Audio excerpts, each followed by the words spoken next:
Good morning, welcome back. I'm going to look at the P1 paper. It's Friday the 13th of November 2020. I'm going to look at questions 1 and 2 in this one. So the first question, it says, you're asked to give an account of nuclear fusion. So fusion is where you have the two light nuclei combined to give the heavier nuclei and energy. In this question you'll be assessed on your written communication skills, including the use of specialist scientific terms. Now that's in bold yet again. In your answer you should include a naturally occurring body which uses fusion as its source of energy. Now I'm not going to put the capital letters and full stops, I'm just going to answer it. Sun. So you should come up with something like, the naturally occurring body that uses fusion as a source of energy is the sun. Capital letters, full stop. Name the two isotopes of hydrogen that are used in nuclear fusion. Well, there's deuterium, plus tritium goes to helium plus 3 and 2 is 5, so this has to be a neutron plus energy.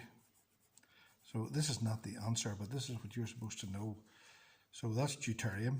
So names of the two isotopes, deuterium and tritium. There's your two isotopes of hydrogen. Same atomic number, different atomic mass.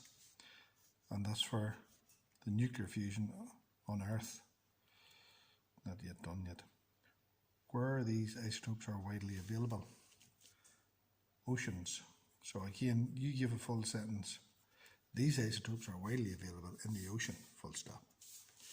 An environmental advantage of producing energy from nuclear fusion rather than fossil fuels. So we're talking here about CO2 and global warming. That's what we're really looking for here. A major byproduct of nuclear fusion. The major byproduct is helium. So again, you should write a full sentence on that. Capital letter, spellings, as it says up here. Look.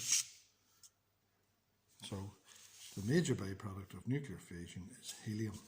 There's it there. So you need to know that. So there's question 1 done. So let's look at question number 2. Atoms are made up of protons, neutrons and electrons. Complete the table below to show the location of each particle in an atom. Well, the proton is in the nucleus, the neutron is in the nucleus, and the electron on the shells. The cobalt atom is represented below. Remember, A cross zebra.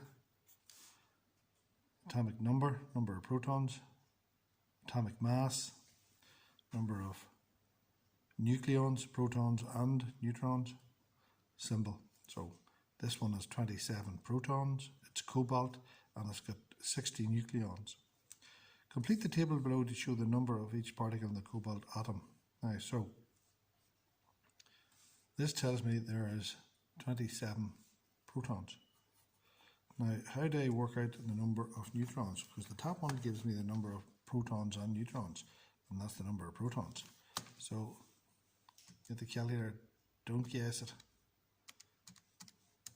33, see that? 33. Now, and the electrons, remember P-E-N for a neutral atom, they're the same for a neutral atom. Protons and electrons are the same for a neutral atom.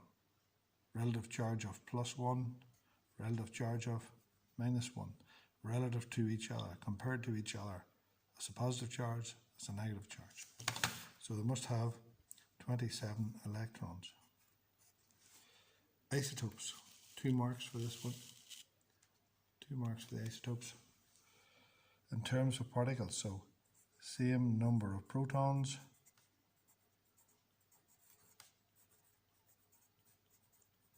different number of neutrons.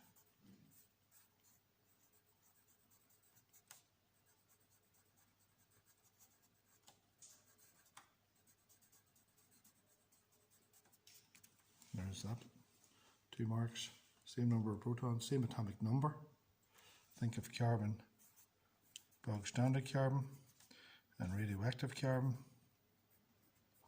Same number of protons, same atomic number, different number of nucleons. This here we've got 6 neutrons, here we have 8 neutrons, different number of neutrons. Fair enough?